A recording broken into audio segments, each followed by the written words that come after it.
दिल्ली चुनाव किसी roller coaster ride से कम इंटरेस्टिंग नहीं है।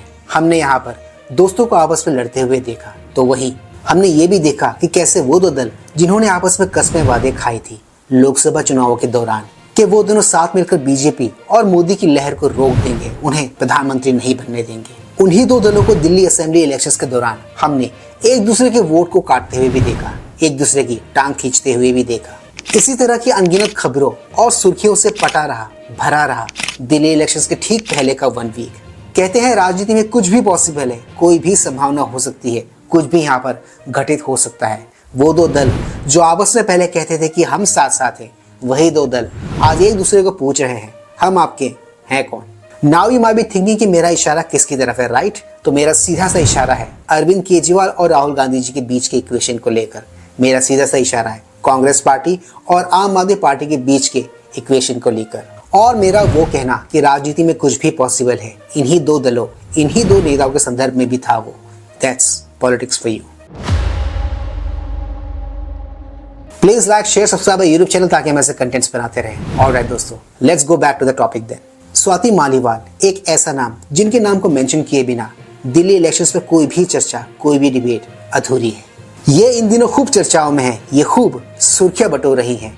कहने वाले और पुकारने वाले इनको लेडी सिंघम कहकर भी पुकारते हैं, क्योंकि इनकी शख्सियत है ही कुछ ऐसी। इनका अरविंद केजरीवाल जी की राजनीति में और दिल्ली की राजनीति में वही प्लेस है, वही स्थान है जो स्थान ठाकुर की लाइफ पे हुआ करता था गब्बर सिंह का। अरविंद केजरीवाल जी की कुटिल राजनीति और इनकी पॉलिटिक्स को एक्सपोज करता हुआ मैंने इनका एक इंटरव्यू देखा। पत्रकार अमन चोपड़ा जी को जवाब देते हुए इन्होंने कुछ बातें ऐसी रखी, कुछ बातें ऐसी कही जिनको इग्नोर तो नहीं किया जा सकता, क्योंकि जो सवाल इन्होंने पूछे हैं, जो बातें इन्होंने कही हैं, वो अरविंद केजरीवाल जी के महिला सुरक्षा को लेकर जो कुछ भी उनका रवैया है उसकी पोल पट्टी खोल के रख देता है। तो पेश है आज के इस ब्लॉग में उसी इंटरव्यू का एक छोटा सा अंश मेरे साथ। 3, 2, 1। एक आदमी जिसने आप ही की महिला एमपी को आप ही के घर में इतनी बुरी तरीके से पीटा, उसको इतना क्यों बचाया जा रहा है और उसको इतना क्यों प्रमोट किया जा रहा है? आज तो आपने ये भी बयान दे दिया शायद कि केजरीवाल थे मेरे पर जो अटैक हुआ उसके पीछे। जी बिल्कुल, मैं ऐसा क्यों नहीं मानूंगी। कैसे? देखिए, मैं उनके साथ 2006 से काम कर रही हूँ। जब मेरे साथ इतनी बड़ी घटना उन्हीं के घर में घटी, मैं चिल्लाती रही, चीखती रही, मैं दया की भीख मांगती रही कि प्लीज मुझे आके बचा लो कोई। बाय द वे दोस्त who don't know, Swati Maliwal ji उन चंद लोगों में से हैं आम आदमी पार्टी में जो अरविंद केजरीवाल जी को अरविंद कहकर संबोधित कर सकती है, या फिर उनको अरविंद कहकर वो संबोधित करती है। किसी ने मुझे नहीं बचाया, लेकिन फिर भी जब मैं एफआईआर लिख रही थी तो मैंने उसमें अरविंद केजरीवाल जी का नाम सिर्फ इसलिए नहीं लिया क्योंकि मैंने उन्हें एक बेनिफिट ऑफ डाउट दिया, 1 या 2% ही सही, कि मैं उनके साथ 2006 से काम कर रही हूं, तो हो सकता है कि कोई साजिश हो गई हो और उन्हें नहीं पता कि मेरे साथ क्या हुआ है। लेकिन जिस दिन ये इंसिडेंट हुआ, जैसे ही मैंने अपनी एफआईआर दर्ज करी, उसके बाद अरविंद केजरीवाल जी ने पूरी मशीनरी उतार दी। पहले मेरा कैरेक्टर असैसिनेशन हुआ, फिर इनकी बातें सुनकर आपको लग रहा होगा कि she is a BJP spokes person, right? आप एकदम गलत हो। शी स्टिल इन आम आदमी पार्टी, क्योंकि ये आम आदमी पार्टी की तरफ से राज्यसभा की एक सांसद है। कहते हैं किसी नौका या फिर किसी नाव को डुबाना हो तो उसमें एक छोटा सा छेद ही काफी है। मुझे ऐसा लगता है स्वाति मालीवाल वही छेद है, आम आदमी पार्टी नाम की नहीं आती। देश के सबसे बड़े वकीलों की जो बहुत महंगे हैं, उनकी फौज लगाई गई विभव को बचाने के लिए, फिर उसको हर तरीके के ऐशो आराम और कंफर्ट्स और सरकारी पोजीशंस दी गई। एंड विभव कुमार वही आदमी है जिसके लिए सुप्रीम कोर्ट ने कहा ये गुंडा है, इसको कोई सरकारी पोजीशन नहीं दी जानी चाहिए। उस सुप्रीम कोर्ट की बेल की रिस्ट्रिक्शंस को वायलेट करते हुए उसको इस तरीके का ऐशो आराम दिया गया। और ये भी छोड़ दीजिए, एनडी गुप्ता जी जो हमारे वरिष्ठ एमपी, इनकी बातों में दम तो है। विभव कुमार और स्वाति मालीवाल ये आज भी आम आदमी पार्टी का एक हिस्सा है, तो एक के साथ प्यार और दूसरे के साथ में दुत्कार क्यों? कभी सोचा है आपने ये? सबसे सीनियर हमारे एमपी हैं, बुजुर्ग हैं, उनका घर जो सरकारी घर है, जो एमपी के तौर पे उन्हें मिला हुआ है, वो घर, उस कोठी को खाली करवाया गया है और उसमें अब विभव इल्लीगली रह रहा है। तो मैं कैसे ना मानूं कि अरविंद केजरीवाल जी ने ही मुझे पिटवाया है, क्योंकि विभव तो एक मामूली गुंडा है। एक मामूली गुंडे को आप इतना क्यों प्रोटेक्ट कर रहे हो और आप उसको इतने बड़े बड़े ऐशो आराम क्यों दे रहे हो? क्योंकि कहीं ना कहीं आप ये डरते हो कि अगर विभव कुमार ने अपना मुंह खोल, विभव कुमार की इसी एक बात को लेकर अरविंद केजरीवाल जी को ब्लैकमेल कर रहे हैं। That's what she's trying to tell here. That's what she's trying to say here.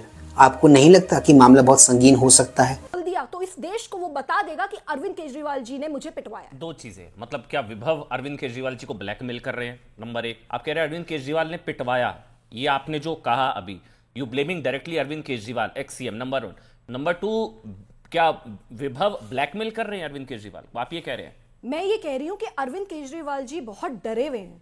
पूरे देश ने देखा कि जैसे ही स्वाति मालीवाल का नाम लिया गया, अरविंद केजरीवाल जी कांपने लगे, वो माइक इधर उधर करने लगे। She is right. वो फेमस प्रेस कॉन्फ्रेंस कौन भूल सकता है जब स्वाति मालीवाल को पीटने वाली बात को लेकर अरविंद केजरीवाल जी से सवाल पूछा गया तो उन्होंने माइक का मुंह मोड़ दिया अखिलेश यादव की तरफ। अभी तक उन्होंने सबके सामने आकर मेरे ऊपर कोई बात नहीं करी है, तो मैं उनको ओपन चैलेंज करना चाहती हूं कि अगर हिम्मत है ना तो सामने आओ, यहीं पे बैठकर आपका भी लाइव नार्को टेस्ट हो, मेरा भी लाइव लाई डिटेक्टर टेस्ट हो, दोनों टेस्ट कराते हैं। मैंने कुछ गलत नहीं करा, मेरे में पूरी हिम्मत है कि मैं लाइव टेस्ट कराने को तैयार हूं। क्या आप में हिम्मत है? अगर हिम्मत है तो सामने आओ और इस देश को बताओ कि मुझे क्यों पीटा गया। क्योंकि ये सवाल ये इसलिए भी इंपॉर्टेंट होगा स्वाति, क्योंकि विमेन्स सिक्योरिटी इन इलेक्शंस में बहुत। आपको क्या लगता है अरविंद केजरीवाल जी इनका चैलेंज एक्सेप्ट करेंगे? मुझे तो ऐसा नहीं लगता। इंपॉर्टेंट इशू है।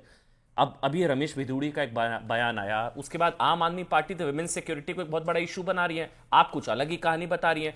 सीएम भी एक फीमेल को बनाया गया, आतिशी जी को महिला, मतलब वो महिला, उन्हें मुख्यमंत्री बनाया गया।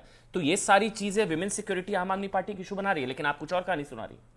देखिए, आतिशी मारलेना जी को तो अरविंद केजरीवाल जी खुद ही कह रहे हैं, जो कि बड़ा अनफॉर्चुनेट स्टेटमेंट है, कि ये तो टेम्पररी सीएम है। exactly. तो वो उनको एक पपेट की तरह ट्रीट कर रहे हैं। और इनका ये स्टेटमेंट, इनका ये बयान एकदम सही है, एकदम सटीक है कि आम आदमी पार्टी में अगर किसी की चलती है तो वो शख्स है अरविंद केजरीवाल। उन्होंने तो ऑन रिकॉर्ड और ऑन कैमरा ये कह रखा है कि आतिशी मारलेना तो एक टेम्पररी सीएम है, जब जरूरत पड़ेगी इनको हटा देंगे। मैसेज उनको बड़ा क्लियर है कि अगर मेरी तरीके से काम नहीं करोगी, जैसा मैं कहूंगा वैसे नहीं करोगी, तो हम तुम्हें कभी भी उठा के यहां से बाहर कर देंगे।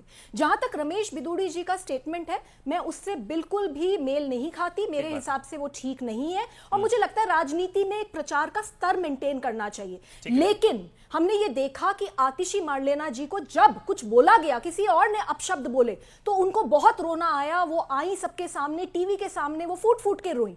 लेकिन जब स्वाति, वैसे सीएम आतिशी मारलेना जी ने वो रोना धोना किया तो था, इसमें कोई शक नहीं है। वो चीजें ऑनलाइन अवेलेबल है, आप चाहे तो जाकर चेक कर सकते हो। बट क्या आपको ये बात पता है कि उन पर वो कमेंट किस वजह से और क्यों दिया गया? क्योंकि उनके माता पिता वही शख्स है, वही इंसान है जिन्होंने 26/11 के आरोपी अफजल गुरु की सजा की मुखालफत की थी। कहते हैं जब आपका कोई करीबी, आपका एक क्लोज फ्रेंड, आपका एक जिगरी दोस्त आपका दुश्मन बन जाए तो उससे ज्यादा खतरनाक दूसरा कोई और शख्स नहीं हो सकता है आपकी लाइफ में।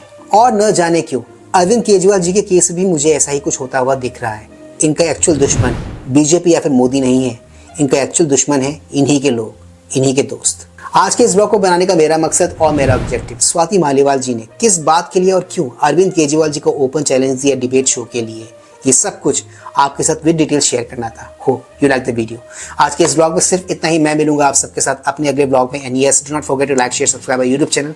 इससे हमें शक्ति मिलती है, इससे हमें ताकत मिलती है और इससे हमें मोटिवेशन मिलती है। कीप स्माइलिंग दोस्तों।